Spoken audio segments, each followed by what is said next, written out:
두 번째 인물 좀 가볼까요? 두 번째 인물입니다. 군복을 입은 이 사람, 여인영 전 방첩사령관이죠. 여인영 전 방첩사령관이 왜 나왔느냐 기사 같이 보겠습니다. 여인영 메모 속 평양 핵시설 타깃, 윤 외환죄 처음으로 적용을 했다라는 겁니다. 여인영 전 방첩사령관의 휴대전화에 메모가 있죠. 이 메모가 뭐가 있나 이런 식으로 쫙 해서 봤더니 지금 여기 나와 있죠. 지금 보면은 박지영 특검보가 뭐 이렇게 지휘본까지 들고서 열심히 짚으면서 막 얘기를 해요. 대체 무슨 얘기를 하는지 영상으로 확인해 보시죠.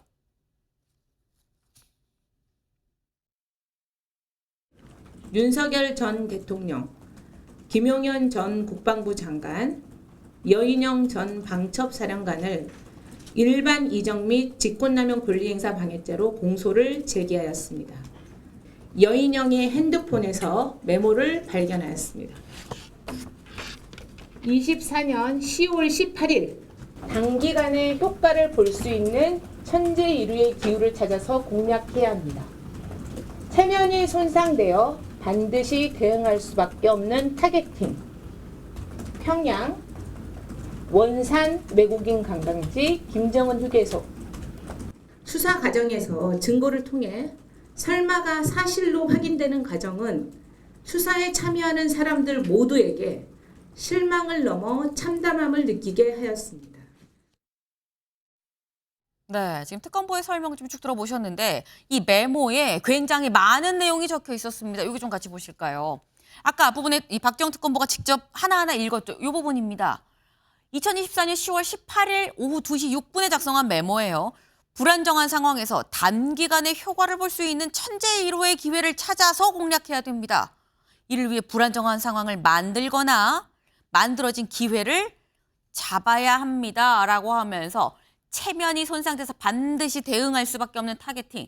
예를 들어 평양, 핵시설 2개소, 삼지연 등 우상화 본거지, 원산 관광단지, 김정은의 휴양소 이런 데를 해야 된다라고 하면서 보면 2023년 10월 23일 오전 9시 24분에도 있고요. 23일에는 굉장히 많은 메모가 남겨졌습니다. 이때도 하고요. 여기 볼까요?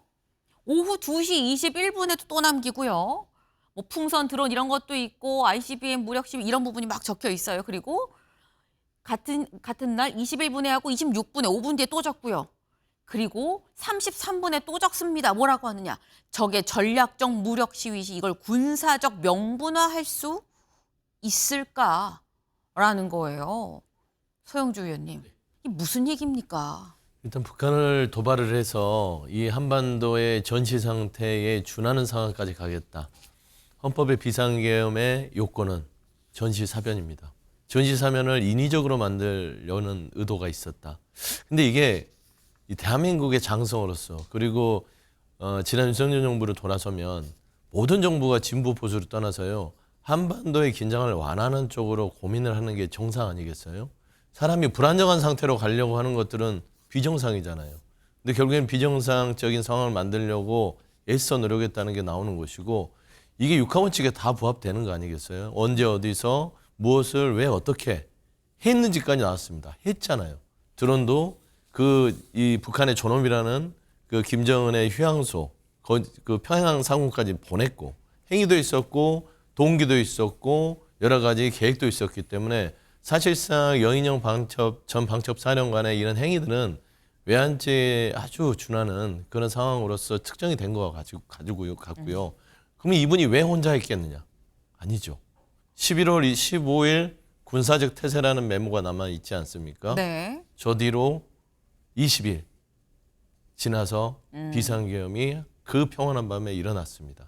저는 이 부분에 있어서는 더 이상 말을 보탤 부분이 없다. 참 끔찍한 지난 정부였다라고 좀 평가를 할 수밖에 없습니다.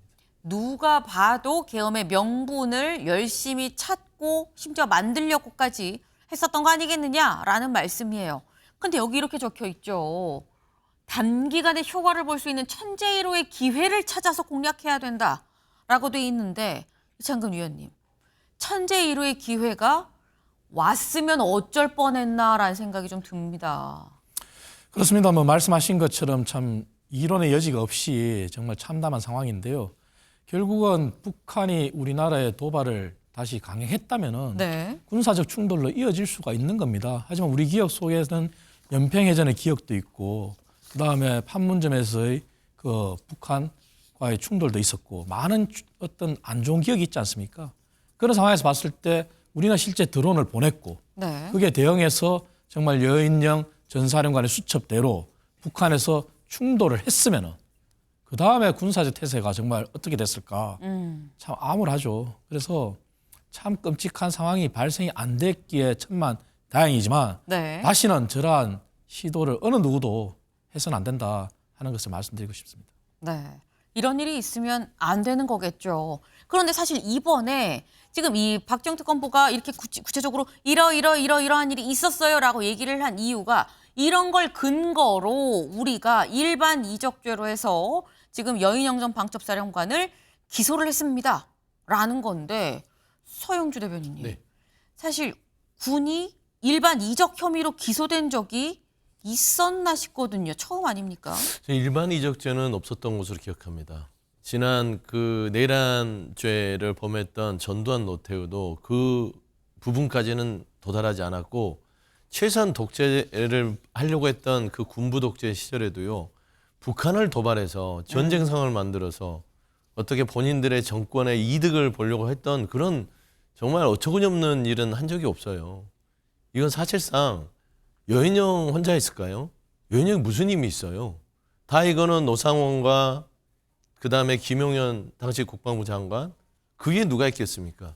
지금 내란 우두머리 윤석열 그분의 머릿속에서 다 나왔던 거 아니겠습니까? 그러면 저는 사실상 지금 그 내란 우두머리 혐의를 받고 있는 전직 대통령의 태도를 보십시오. 꺼리게 먹고 아무 죄책감이 없지 않습니까? 이런 일을 저질렀는데 너무나 태연자각하게 내가 언제 시킨 적 있냐. 당신들이 알아서 했지. 이런 거예요. 그래서 저는 신속하게 이 내란 우두머리에 대한 처분이 내려져야만 국민들이 이제 이런 정말 끔찍한 사안들을 재확인하고 고통 속에서 있는 시간에서 벗어날 수 있지 않을까 생각합니다. 사실 이 일반 이적죄가 징역 3년에서 무기까지도 관련 상당히 좀 중하게 다루고 있는 부분인 거죠. 근데 지금 관련해서 일단 이 여인영 전 방첩사령관이 지금 이 관련해서 일반 이적죄로 간 건데 여인영 전 사령관 입장에서는 다른 뭐 곽종근이나 다른 이 사람 이 공범이라고 얘기가 된 사람들에 비해서 이창근 위원님 사실상 이번 내란 사태에서 관련해선 얘기를 많이 하지 않았어요. 사실 그때 이랬습니다. 그때 이랬고요. 윤 전 대통령이 이렇게 얘기를 했고요라고 입을 많이 열지 않은 편에 속하는데 이렇게까지 이 중형으로 좀 기소가 된다고 한다면 입을 재판 과정에서 상당히 열 가능성도 있지 않을까라는 생각도 좀 듭니다. 그렇습니다. 특검에서 이제 기소를 할 때 네. 여인영 전 사령관 포함해서 윤 전 대통령에 대해서도 외환죄 중에서는 외환 유치가 있고 일반 이적죄가 있는데 일반 이적죄 이제 기소를 한 건데 네. 결국은 그 연결고리가 본인이 스스로 했느냐 아니면은 윤 전 대통령의 지시가 있었느냐 그게 쟁점이고 핵심이지 않습니까? 그래서 그 부분에 대해서 충분히 이제는 입을 열 수도 있다고 저는 생각을 합니다. 왜냐하면 말씀하신 대로 무기징역이냐 3년 이상이냐 3년이냐 무기징역이냐 차이가 크거든요. 근데 사실 과거 판례를 봤을 때 군사 기밀을 유출한 경우에도 일반 이적죄가 적용된 사례가 있어요. 하지만 이거는 군사 기밀과 비교했을 때는 그 이상이지 않습니까? 그렇기 때문에 연결고리 부분에서 본인의 죄를 낮추기 위해서라도 충분히 이제는 본인이 누구의 지시에 의해서 이루어졌다는 것을 충분히 실토할 가능성이 높다고 저는 생각합니다. 네. 일단 기소가 되기 때문에 이제 다음 단계는 재판이겠죠. 재판에서 어떤 얘기들이 나올 것인지 새로운 또 다른 놀랄 만한 얘기들이 나올 것인지 여부가 주목이 좀 됩니다.